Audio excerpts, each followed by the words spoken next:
Podzimní vzpomínky. Letní paprsky už patřily na dobro ke vzpomínkám a vládu dávno převzal podzim. Zbylé listí ze stromů se snášelo s jemným šustěním k zemi a vítr si lehce pohrával se zbytky jejich existence. Toho rána se Igor vzbudil s těžkou kocovinou a rozhodl se, že musí svůj život změnit od základů. Kolikrát už si to slíbil? 5krát, 6krát. Nikdy to nebyl schopný dotáhnout dál, než odložením slibu a další načatou lahví. Bože, moje hlava. Mumlal si mezi tím, co se konvice s vařící vodou pískáním snažila upozornit na to, že si má zalít hrnek s kávou. Opravdu už musí se sebou něco udělat, už jen kvůli dceři, která byla vším, pro co ještě žil, pokud se jeho život s lahví alkoholu v ruce dá ještě životem nazvat. Zmizela z jeho života společně s matkou poté, co se stala ta nehoda. Možná to nebyla nehoda, nepamatuje si vše úplně jasně, v mlhavých vzpomínkách si vybavuje jen, jak drží nůž a všude je krev a pak už byla jen tma a policejní cela. Vstal z postele, zalil kávu horkou vodou a konvice konečně stichla. To ticho, přerušované pouze jemným tikotem hodin na zdi, bylo najednou nesnesitelné. Vzpomínky na jeho život byly plné alkoholu, násilí, útržky, kdy jej v dětství opilý otec zmlátil bez zjevného důvodu tak, že jeho život visel na vlásku, matka, která utápěla bolest v alkoholu, totální absence jejich zájmu či lásky. Co z něj jiného mohlo vyrůst, než další šiřitel nenávisti, bolesti a násilí. Vše se tehdy změnilo, když potkal svoji již bývalou ženu. Překrásného anděla, který tehdy na psychiatrii v čase, kam jej po pokusu o sebevraždu převezli, svojí něhou a pochopením odrazila ode dna a on věřil, že jeho život nabral ten správný směr. Bohužel dočasně. Přitom se tolik snažil být jiný. Oblékl se a vyšel z domu. Venku byl pochmurný listopadový den. Ševelící kapky slabého deště dopadaly na promáčenou hlínu, ve které již začal rozklad dříve spadlých listů stromů. Povšiml si rezavé veverky, která se snažila sehnat zásoby jídla, než začne zima, a kolem domu se potulovali první temní poslové zimy, havrani, kteří ostrými zobáky porcovali popadané a zapomenuté ořechy a kaštany. Rozhodl se vyčistit si hlavu dlouhou procházkou na místo, které měl v plánu již dlouho navštívit a doufal, že se mu uleví. Opuštěná kaple hluboko v lese nebyla zrovna vyhledáváným místem pro procházky. Říkalo se, že kaple je prokletá a že jí vládne zlý démon. Těmhle babským pověrám nevěřil a proto ke kapli vyrazil beze strachu a s odhodláním. Začalo opět lehce mrholit, v lesním porostu bylo naprosté ticho, jen občas bylo slyšet prasknutí větvičky, na kterou šlápl. Cesta vedla do mírného kopce a začala se snášet mlha a měl pocit, že se sešeřilo. S údivem se podíval na hodinky, bylo teprve kolem 11 a už se šeří. Mávl nad tím rukou, je prostě podzim a je prakticky tma celý den. A šel dál. Mezi stromy v dálce na malé mítince se začaly rýsovat obrysy kaple. Popraskané zdi, opadaná omítka, dávná okna bez skel se zatlučenými prkny a propadlá střecha dávaly tušit, že již dávno tohle místo patří do minulosti, kterou si nikdo nemá v plánu pamatovat jako důležité. Všiml si, že staré, kdysi zřejmě krásné dveře byly vypáčené a pootevřené. Je snad někdo uvnitř? Zapálil si cigaretu a porozhlížel se kolem. Na zadní straně kaple našel opřené staré jízdní kolo, které již notně ohlodala res, celé bylo pokryté jemnou pavučinou, kterou zdobily tisíce malých kapiček z deště. O kus dál byly pod listím zbytky potrhaného dámského deštníku s barevnými květinami. Uvědomil si, že stejný měla kdysi jeho matka. Na větev stromu za kaplí byla naražena panenka bez vlasů a bez očí, což v celku působilo velmi děsivě. Nicméně v dnešní době by to možná mohlo být nazváno i uměním, kdo ví.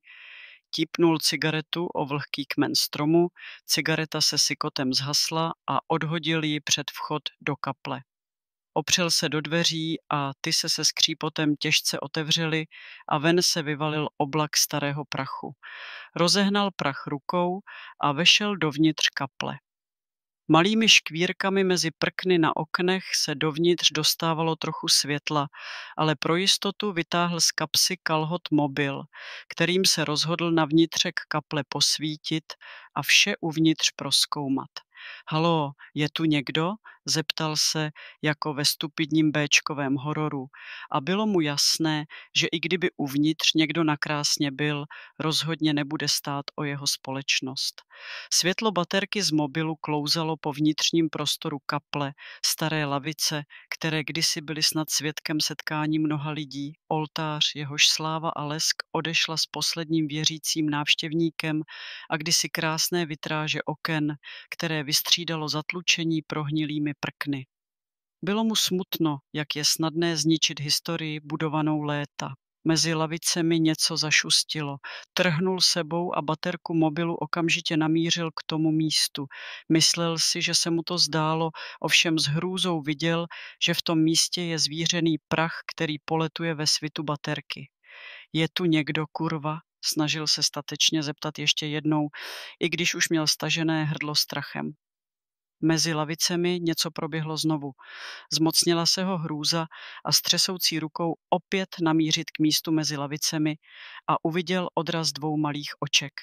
Do prdele, veverko, ulevil si a otřel si spocené čelo. Oči už si zvykly na šero kaple a tak mohl baterku mobilu vypnout. Na zdech byly rozpoznatelné staré obrazy z portréty, rozhodl se je prozkoumat blíže. Namířil světelný proud na jeden z nich a uviděl muže, který je zobrazen v dávném oblečení, snad někdy z období druhé světové války, jedoucí na kole lesní cestou. Zaujalo ho to.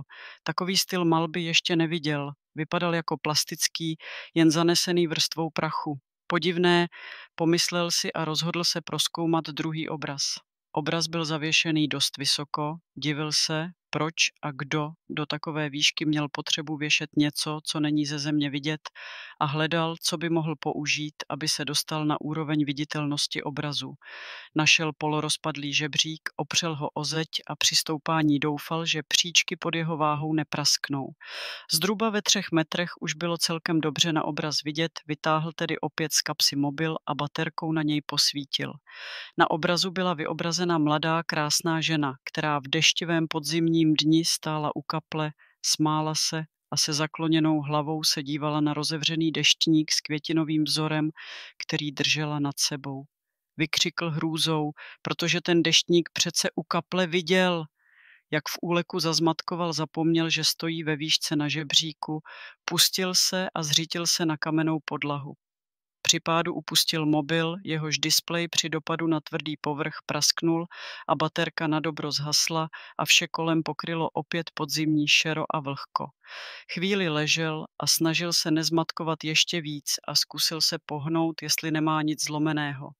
Tvář se mu skřivila bolestí, když se snažil zvednout a uvědomil si, že se asi pořádně praštil do hlavy, protože při dotyku prsty klouzaly po mazlavém potůčku krve a vzhledem k tomu, jak moc ho bolela noha, ji bude mít nejspíš zlomenou, což v kombinaci s rozbitým mobilem a tím, že nikdo nevěděl, kam se chystá, byla přímo vražedná kombinace. Přesto nestrácel naději. Je v kapli, kde dřív lidé nacházeli očistu a víru. Proč by to bylo teď jiné? On se chce přece změnit. Kolem jeho hlavy se něco ve tmě myhlo. Zase ta pitomá veverka, pomyslel si a už tomu nevěnoval pozornost.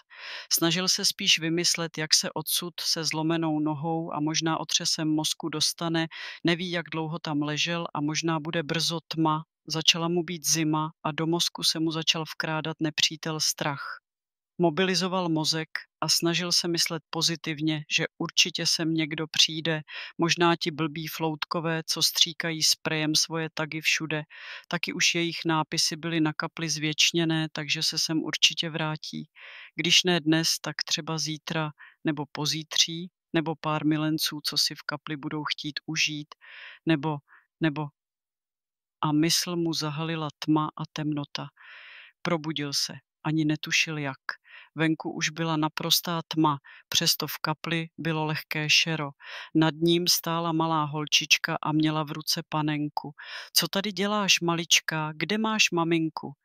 Myšlenky mu zběsile létaly hlavou, vůbec nechápal, co tady dělá malé dítě a navíc bez rodičů v noci v téhle děsivé kapli samotné. Nemohl se pohnout, bolest mu zatemnila mozek a tělo vypovědělo poslušnost. Kolem opět proběhla veverka. Malá holčička si sedla vedle Igora a ukázala prstem do tmy na protější stěnu. S hrůzou rozpoznával obrysy podobizny holčičky s panenkou v ruce a veverkou na stromě za ní. Podíval se s děsem v očích na holčičku, ta se jen zlehla usmála a poslala mu vzdušný polibek a rozplynula se ve zvířeném prachu. Igor upadl do bezedné temnoty a na stěně nad ním přibyl další obraz. Obraz muže, který stojí před kaplí a kouří cigaretu.